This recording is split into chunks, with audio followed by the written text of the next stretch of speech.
Le ballon s'écrasa contre le poteau avec un craquement sinistre, comme un os qui se brise, et je vis Natacha s'effondrer à genoux dans la boue, son cri étouffé par le sifflet final de l'arbitre.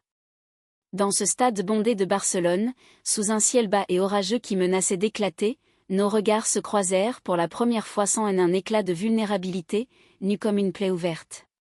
Et pourtant, c'était elle, ma rivale impitoyable, qui murmura ces mots fatidiques en se relevant. « Violette, si tu savais à quel point je t'ai attendue ici, au bord de l'abîme. » Le camp nous vibrait encore des échos des supporters enragés, mais pour moi, le monde s'était réduit à cette étroite bande de gazon piétinée entre nos deux équipes. J'étais Violette, capitaine des Blaugrana, 25 ans de muscles forgés dans les ruelles escarpées de Gracia, où le football n'était pas un jeu mais une rébellion contre la gravité de la vie. Natacha, elle, incarnait l'ennemi absolu, 24 ans, milieu de terrain des rivales de Madrid, avec cette grâce la vérité de ses parents ukrainiens exilés, ses cheveux blonds comme les blés de la Castille ondulant sous le vent catalan. Nos duels étaient légendaires, elle, la tornade imprévisible qui driblait comme si le ballon était une extension de son âme tourmentée, moi, le roc inébranlable qui anticipait chaque feinte avec une précision chirurgicale. Mais ce soir-là, lors des demi-finales de la Liga F, quelque chose avait basculé. Pas sur le terrain, où son tacle rageur m'avait envoyé valser dans les airs, mais dans l'ombre des gradins, où j'avais surpris son regard pas victorieux, mais hanté, comme si elle suppliait le destin de nous arrêter avant qu'il ne soit trop tard. Je m'approchai d'elle sous les huées, ignorant les protestations de mes coéquipières qui me traitaient déjà de traîtresse.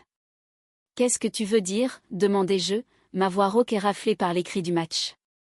Elle se redressa, essuyant la boue de son visage d'un revers de main tremblant, et ses yeux bleus, ces lacs gelés qui avaient gelé tant de défense, se fissurèrent enfin.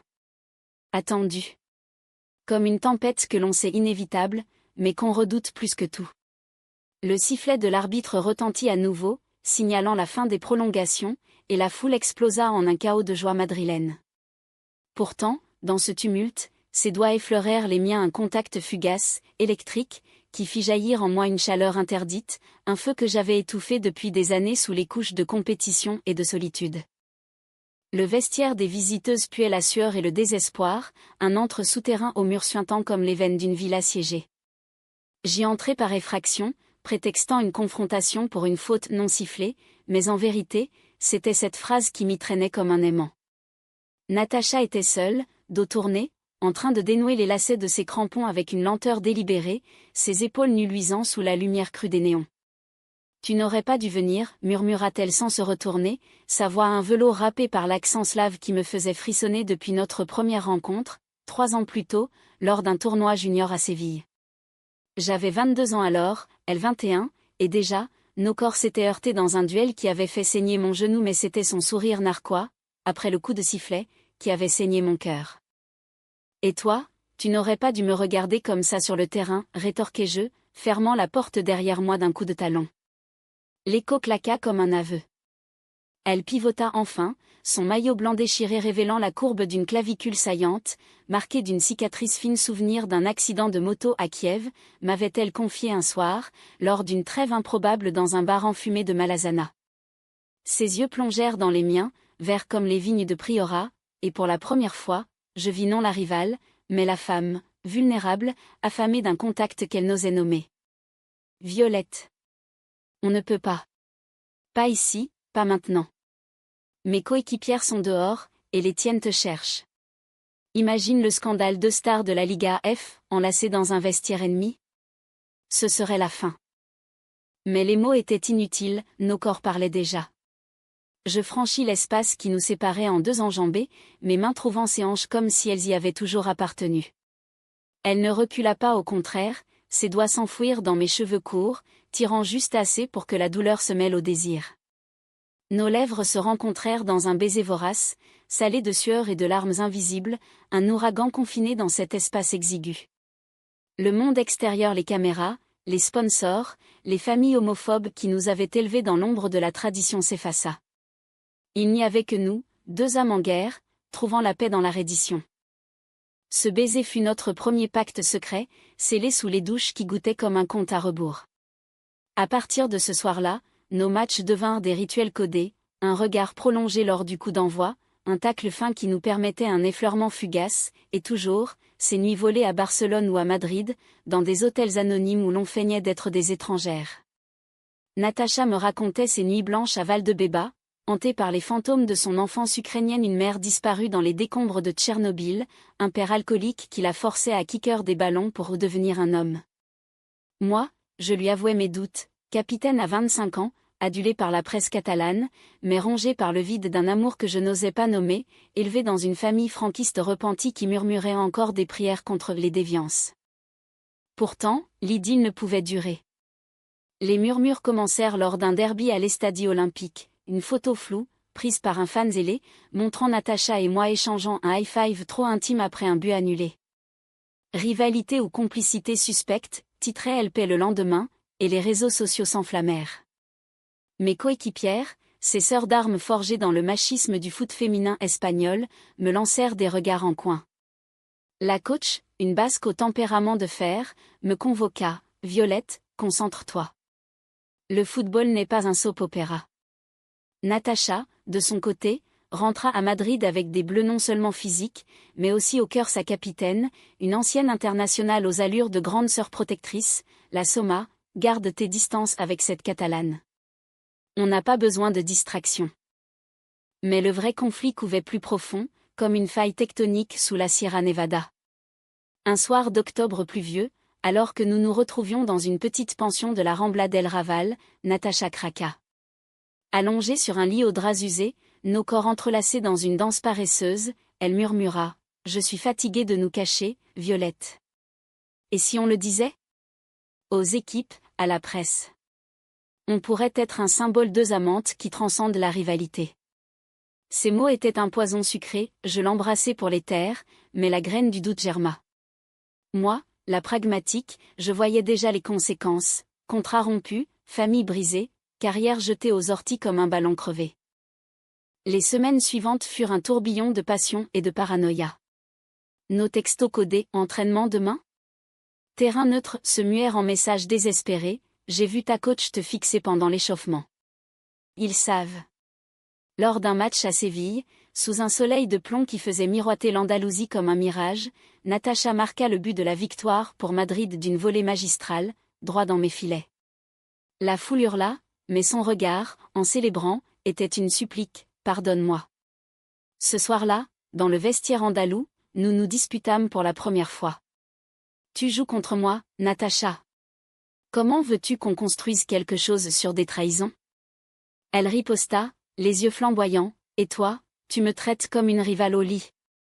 Tu me veux entière, ou pas du tout ? La faille s'élargit lors de la trêve internationale. J'étais appelée en sélection espagnole, elle en équipe ukrainienne pour un amical à Kiev. Séparés par des frontières que l'histoire avait rendues poreuses de sang, nous nous appelions en visio, nos visages pixelisés par la connexion précaire. Viens me voir après, implora TL, sa voix brisée par le jet lag. Je ne peux pas, répondis-je, le cœur serré. La presse nous suit comme des ombres. Mais le destin intervint, un scandale éclata en Espagne, une ancienne joueuse outant publiquement son coming out forcé, et soudain, les regards se tournèrent vers nous. Un tabloïd madrilène publia une rumeur, Violette et Natacha, duo infernal ou romance fatale ? De retour à Barcelone, l'orage éclata. Natacha débarqua sans prévenir, traversant la Catalogne en train de nuit, son sac à dos rempli de regrets et de promesses. Nous nous réfugions dans mon appartement du quartier gothique, un nid de pierre et de livres jaunis où les chats errants miaulaient aux fenêtres. J'ai tout dit à ma capitaine, avoua-t-elle, blottie contre moi sur le canapé usé. Elle m'a menacé de me mettre sur le banc si je te voyais encore. Ses larmes chaudes coulaient sur ma peau, et je la serrai plus fort, inhalant son parfum de lavande slave mêlé à l'odeur de la pluie barcelonaise. Et moi ? Qu'est-ce que tu attends de moi ? Demandai-je, la voix étouffée par la peur. Elle releva la tête, ses lèvres tremblantes, que tu choisisses. Nous, ou le jeu. Ce fut le début de la fin ou du moins, le croyais-je. Les entraînements devinrent des supplices, chaque passe, chaque course, un rappel de notre division. Lors d'un tournoi à Valence, sous les orangers en fleurs qui exhalaient un miel amer, Natacha et moi nous retrouvâmes face à face en finale. Le score était serré, 1-1 à la 89e minute, et le stade Johan Cruyff pulsait comme un cœur affolé. Elle dribbla, feinta, et je la taclai légalement, mais avec une force qui la fit rouler au sol. L'arbitre siffla faute, carton jaune pour moi, et pendant qu'elle se relevait, nos yeux se verrouillèrent. C'est fini, Violette. Je ne peux plus. Le pénalty qu'elle tira trouva le filet, victoire pour Madrid, défaite pour nous. Le vestiaire, encore une fois, fut notre tombeau. Elle y entra la dernière, son trophée imaginaire pesant sur ses épaules voûtées. J'ai signé un contrat avec une équipe aux États-Unis, lâcha-t-elle d'une voix morte. Loin d'ici, loin de toi. C'est la seule façon de nous sauver de te sauver. La trahison me frappa comme un uppercut, elle avait négocié en secret, avec l'aide de son agent, pour m'épargner le scandale. Tu me jettes comme une vieille paire de crampons, hurlai-je, les poings serrés. Elle s'approcha, ses mains froides encadrant mon visage. Non, je t'aime assez pour te laisser gagner. Sans moi, tu seras championne, Violette. Et moi? J'apprendrai à vivre sans cette douleur qui me ronge. Nous pleurâmes ensemble ce soir-là, dans les rues de Valence illuminées par les fêtes des Fallas, où les feux d'artifice masquaient nos sanglots. Elle partit à l'aube, un baiser volé sur le quai de la gare, promettant des lettres ces missives françaises qu'elle écrivait en exil, imprégnées de Proust et de Camus, pour me rappeler que l'amour, même brisé, est une forme de liberté. Mais la vie, cruelle comme un match prolongé, ne nous laissa pas en paix. Des mois plus tard, lors de la Coupe du Monde à Sydney, nos équipes s'affrontèrent en quart. J'étais capitaine de l'Espagne, elle de l'Ukraine, et le monde entier guettait notre duel. Sur le terrain, nous étions des gladiatrices tacles féroces, passes millimétrées mais dans les vestiaires, les rumeurs enflèrent à nouveau. Le chaos survint sous les pluies torrentielles australiennes, le score à 0-0 à la mi-temps. Dans les couloirs du stadium, isolée par le rugissement de la foule, Natacha m'attrapa par le bras, je ne peux plus mentir. J'ai tout dit à la presse ukrainienne. Notre histoire. C'est public maintenant. Son regard était un océan en tempête, et je compris, la trahison n'était pas la sienne, mais celle du silence que nous avions imposé. Les caméras nous surprirent en train de nous enlacer, un geste simple, humain, qui fit basculer le match non par la défaite, mais par la victoire d'un amour assumé. L'Espagne gagna au tir au but, mais ce fut elle qui marqua le pénalty décisif pour l'Ukraine, un geste de grâce qui nous lia pour toujours. De retour en Europe, le scandale fut un ouragan, boycott, soutien, une Espagne divisée entre homophobes et alliés. Ma famille, ses ombres franquistes, me déshérita, la sienne, en Ukraine, la acclama comme une héroïne. Mais dans la tourmente, nous nous retrouvâmes à Paris, la ville des amours impossibles, refuge pour les exilés du cœur. Assise sur un banc des Tuileries, sous un ciel de plomb automnal, Natacha glissa une bague à mon doigt, un anneau d'argent gravé d'un ballon et d'une rose. Pas un mariage, pas encore, murmura-t-elle. Juste une promesse, que l'amour, comme le football, n'a pas de frontières. Aujourd'hui, à 28 ans, je coach une équipe junior à Barcelone, et Natacha, revenue d'Amérique, anime des ateliers pour jeunes joueuses lesbiennes à Madrid. Nos duels se poursuivent, mais sur des terrains de vie, des disputes pour des riens, des rires partagés sous les étoiles de la Sierra. La trahison? Elle n'était qu'une illusion, un tacle maladroit dans la danse de l'existence. Et dans chaque vestiaire que je traverse, j'entends encore son murmure, attendu. Comme une tempête inévitable. Mais cette fois, nous l'affrontons ensemble, bras dessus bras dessous, sous le drapeau arc-en-ciel qui flotte enfin haut. Les mois suivant notre coming out public furent un kaléidoscope de chaos et de catharsis, un tourbillon qui nous emporta de Sydney à Paris, puis de Paris à une Espagne encore sous le choc de notre audace. La presse, cette hydre aux 1000 têtes, nous dévorait vive, Marca nous couronnait les amantes du siècle, tandis que BC, bastion conservateur, nous accablait de titres venimeux, le football féminin pollué par le vice. Natacha, avec son franc-parler slave, ripostait dans les interviews, ses yeux bleus lançant des éclairs. L'amour n'est pas un scandale, c'est le ballon qui nous unit toutes.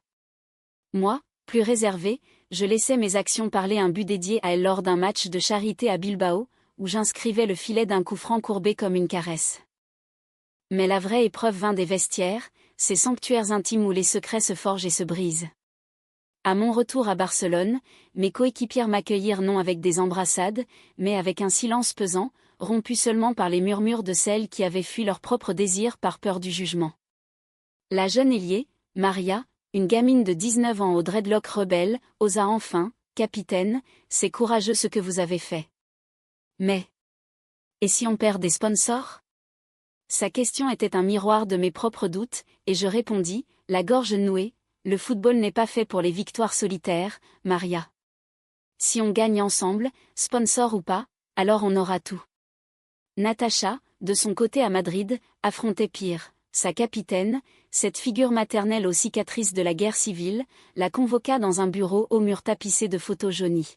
« Tu as trahi l'équipe pour une Catalane, gronda-t-elle. Le vestiaire est un temple, pas un bordel. » Natacha, les poings serrés, rétorqua, « Le temple est vide sans vérité, coach. Et l'amour n'est pas une trahison, c'est la plus belle passe décisive. » Nos retrouvailles à Paris furent un baume sur ses plaies. Nous avions choisi la capitale française non par hasard, mais par une affinité profonde, cette ville qui avait inspiré nos lettres clandestines, imprégnées de la mélancolie de Marguerite Duras ou de la fougue de Colette. Arrivés par des vols séparés pour brouiller les pistes, nous nous rejoignîmes au café de Flore, ce bastion des existentialistes où les amours interdites s'étaient autrefois murmurées sous les platanes. Natacha commanda un café noir, ses doigts fins tambourinant sur la table comme un rythme ukrainien, tandis que je sirotais un thé vert, mes yeux verts capturant les reflets de la Seine au loin. « Regarde-nous, dit-elle en riant, un éclat de soleil dans sa voix. Deux footballeuses en exil, buvant comme des intellectuels. Si mes parents me voyaient. » Sa phrase s'étrangla, ses parents, ces ombres de l'Est, n'avaient jamais accepté son orientation, la forçant à fuir Kiev pour Madrid à 18 ans, un ballon sous le bras et un cœur en miettes. Nous louâmes un petit appartement dans le Marais, un grenier aux poutres apparentes où les toits de zinc scintillaient sous la pluie fine. Là, loin des stades et des flashs, notre amour s'épanouit en une routine tendre, matin paresseux où elle me réveillait avec des baisers salés de croissant, après-midi à flâner le long de la Seine, main dans la main sans craindre les regards. Natacha, avec son énergie slave, me traînait au marché aux puces de Saint-Ouen, chinant des vieux maillots de foot vintage, un Zidane dédicacé pour moi, une Platini pour elle. C'est notre histoire, murmurait-elle en les accrochant au mur. Des légendes qui se sont aimées en secret. Moi, la Catalane Terrax en grave terre, je l'emmenais au cinéma d'essai du quartier latin, où nous regardions des films de Varda ou de Denis, ces poétesses du féminin qui nous renvoyaient notre propre reflet, deux femmes en quête d'un espace où l'amour n'est pas un combat.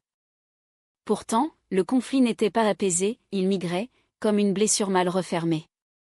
Un appel de ma coach barcelonaise brisa l'idylle. « Violette, reviens. L'équipe a besoin de toi pour la Supercoupe. » Et les sponsors hésitent. Ton histoire fait jaser. Le mot histoire claqua comme un fouet, réduisant notre passion à un ragot. Natacha, entendant la conversation, pâlit, « Ne pars pas. » Pas encore. Mais le devoir m'appelait, ce fil invisible qui nous reliait au terrain, à cette adrénaline qui avait scellé notre première étreinte. Je partis, laissant derrière moi un Paris embrumé de regrets, et atterris à Barcelone sous un ciel d'ardoise. Le vestiaire m'accueillit comme une vieille amante jalouse, rire forcé, tape dans le dos qui sonnait creux. Lors de l'entraînement, je marquais un hat-trick, mais mes passes manquaient de cette fluidité d'antan, mon esprit vagabondait vers Natacha, seule dans notre grenier parisien. Le soir, elle m'envoya une photo, elle, en tenue de running, courant le long des berges, légende, « Je cours vers toi, même si tu fuis. » Ces mots me transpercèrent, et je composai un texto impulsif, « Reviens à Barna. On affronte ça ensemble. » Elle accepta, débarquant incognito, voilée d'un bonnet et d'un manteau trop grand, comme une espionne dans la ville de Gaudi. Notre première nuit réunie fut un feu d'artifice, dans mon appartement de Gracia, aux murs couverts de posters de Messi et de Cruyff, nous nous dévorâmes avec une urgence renouvelée. Ses mains, calleuses des ballons, tracèrent des cartes sur ma peau, redécouvrant chaque courbe comme si c'était la première fois. « Je t'ai trahi en partant » avoua-t-elle entre deux souffles. « Non » répondis-je, mes lèvres contre son cou. C'était une pause, pas une fin. Comme un match nul qui appelle les prolongations. Au matin, enlacés sous les couvertures froissées, nous parlâmes stratégie, contacter une avocate spécialisée en droit LGBTQ+ à Madrid, lancer une pétition pour plus de visibilité dans le foot féminin. Natacha, avec son charisme magnétique, contacta déjà des influenceuses ukrainiennes. Moi, je mobilisais mes coéquipières, transformant le vestiaire en un conseil de guerre bienveillant. Mais le destin, ce farceur cruel, réservait une nouvelle trahison, pas la nôtre, mais celle d'un allié inattendu. Lors de la Supercoupe à Séville, sous les arènes romaines qui exhalaient un parfum de sang et de jasmin, notre match contre l'Atlético vira au drame. Une coéquipière, jalouse de mon statut, léaka un enregistrement volé de nos murmures intimes dans le vestiaire, rien d'explicite, juste des « je t'aime » chuchotés après un entraînement. Le scandale explosa en direct, écran géant, huée confuse, et une Natacha, venue en spectatrice, qui bondit des tribunes pour me rejoindre sur le banc. « C'est moi qui paie pour nous deux » hurla-t-elle à la foule, son accent slave portant comme un cri de guerre. L'arbitre suspendit le match 10 minutes, le temps que la fédération intervienne, et dans ce chaos, nous nous tînmes la main publiquement pour la première fois en Espagne. La suite fut un tourbillon judiciaire et médiatique, plainte pour diffamation, soutien de stars comme Alexia Putella, qui déclara « Violette et Natacha sont notre fierté ». Mais le vrai chaos trauvint intérieurement. Natacha, rongée par le doute, confia un soir, lors d'une escapade à Grenade, sous les lanternes de l'Alhambra, « Et si je suis ta malédiction ? Ton coming out m'a coûté ma place en sélection ukrainienne. » Ces mots étaient un poignard, et je la serrai contre moi, nos silhouettes se découpant sur les remparts morts. « Non, tu es ma victoire. Sans toi, je ne serais qu'une capitaine vide. » L'Alhambra, ce palais de rêves et de regrets, devint notre sanctuaire temporaire, un labyrinthe de jardins suspendus où l'eau murmurait des secrets andalous tandis que nous dénouions les nœuds de notre histoire. Natacha, adossée à une fontaine de marbre froid, laissa couler ses larmes pour la première fois sans retenue depuis Kiev. Ma sélection. Ils m'ont mise à l'écart. Pas de distraction, disent-ils. Comme si l'amour était un tacle fautif. Ses yeux bleus, gonflés par le chagrin, reflétaient les étoiles naissantes au-dessus des cyprès.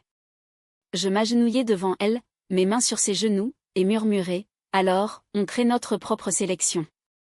Pas de nation, pas de club, juste nous, et celles qui viendront après. » Ce fut le germe de notre projet, une académie de foot LGBTQ+ en Andalousie, un terrain neutre où les jeunes pourraient kicker sans peur, aimer sans honte.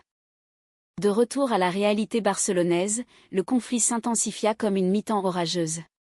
La fédération espagnole, sous pression des conservateurs, menaça de sanctions, amendes pour comportement non professionnel, et pire, une clause morale dans les contrats qui nous ligotaient comme des prisonnières.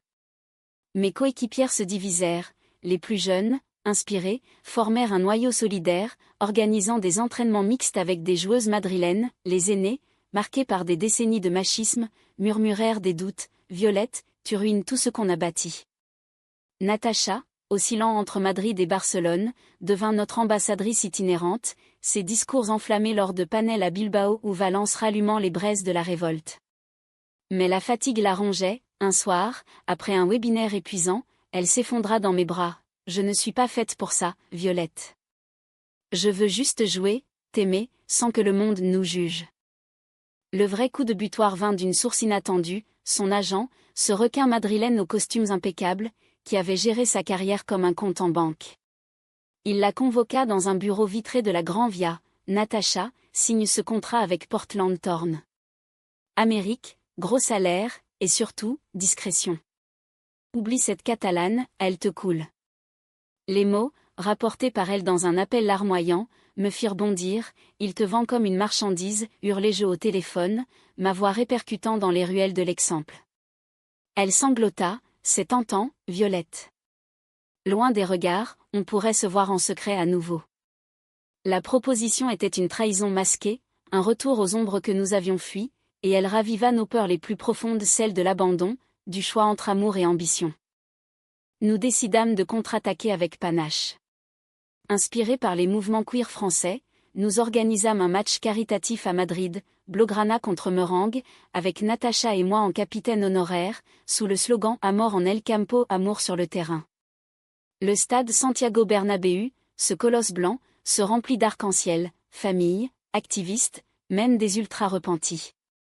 Mais le jour J, une tempête de manifestations éclata aux portes, groupes ultracatholiques scandant des prières contre la perversion, police en ligne pour contenir la foule. Natacha, pâle sous son maillot, me glissa à l'oreille avant le coup d'envoi. Si ça tourne mal, promets-moi qu'on fuira ensemble. Je hochai la tête, mon cœur battant au rythme des tambours. Le match fut épique, passe fluide, but célébré par des embrassades collectives, et au milieu, notre duo 1-1-2 parfait où je lui adressai une longue balle, qu'elle contrôla d'un toucher magique avant de feinter le gardien. La foule rugit, non de haine, mais d'union. À la 70e minute, cependant, le chaos personnel surgit, son agent, tapis dans les tribunes VIP, léaka un email privé où Natacha confiait ses doutes sur notre relation. Violette me retient, je dois partir. Le jumbotron clignota, et un silence de mort tomba sur le stade. Natacha s'immobilisa, ballon au pied, ses yeux cherchant les miens à travers le terrain. C'est faux, cria-t-elle dans le micro de l'arbitre, sa voix amplifiée portant jusqu'aux dernières rangées. C'est une manipulation. Violette est ma force, pas mon frein. Le chaos s'empara du match, supporters contre manifestants, sifflets et applaudissements se mêlant en un vacarme assourdissant. L'arbitre suspendit la partie, et dans le tunnel des vestiaires, Natacha et moi nous effondrâmes l'une contre l'autre, ignorant les caméras qui nous filmaient. Il voulait me briser, murmura-t-elle, ses larmes mouillant mon épaule. Pour l'argent. Je la berçai, mes doigts dans ses cheveux blonds, et nous? On est plus forte que ça. Ce fut notre moment de vérité, nous portâmes plainte ensemble, transformant la trahison en témoignage public, une conférence de presse où Natacha, la voix ferme, déclara « L'amour n'est pas négociable. C'est notre plus beau but. » Les semaines suivantes furent un pont vers la guérison. Nous voyageâmes en France, berceau de notre inspiration littéraire, pour un repos mérité, un pèlerinage à la maison de Georges Sand à Nohant, où Natacha lut à voix haute des passages de Indiana, ses mots sur l'amour libre résonnant comme un hymne. Comme nous, dit-elle, sa tête sur mon épaule sous un chêne centenaire. À Paris, nous rencontrâmes des activistes lesbiennes, des footballeuses retraitées qui nous confièrent leurs propres histoires cachées des baisers volés dans les années 80, des carrières sacrifiées. Ces rencontres tissèrent un filet de solidarité, nous rappelant que notre lutte n'était pas solitaire. Pourtant, le doute persistait en Natacha comme une ombre slave. Un soir, lors d'une promenade le long du canal Saint-Martin, elle s'arrêta net, et si on adoptait? Pas un enfant, pas tout de suite mais un chat, un chien, quelque chose de concret. Pour ancrer notre amour. Sa vulnérabilité me désarma, nous rentrâmes, et le lendemain, à la SPA de Belleville, nous choisîmes une chienne errante, une bâtarde aux yeux verrons que nous nommâmes Pichon, petit ballon. Pichon devint notre talisman, trottinant entre nos jambes lors des promenades, un rappel joyeux que l'amour se nourrit de gestes simples. De retour en Espagne, le vent tourna. La fédération, sous la pression populaire, annula les sanctions et lança une campagne d'inclusion. Nos équipes nous réintégrèrent, non comme parias, mais comme icônes. Lors d'un derby au Camp Nou, sous un ciel catalan clair comme du cristal, Natacha et moi marquâmes chacune un but, le sien pour Madrid, le mien pour Barça, et après le sifflet final, nous nous embrassâmes au centre du terrain, sous les acclamations. Ce fut notre revanche douce, un chaos résolu non par la violence, mais par la tendresse. L'Académie Amor en El Campo prit forme dans les collines arides d'Andalousie, près de Ronda, là où les vents du Sahara se mêlent à l'humidité de l'Atlantique, forgeant des âmes résilientes comme nos propres cœurs. Nous l'inaugurâmes un printemps torride, sous un olivier millénaire dont les branches tordues semblaient bénir notre entreprise.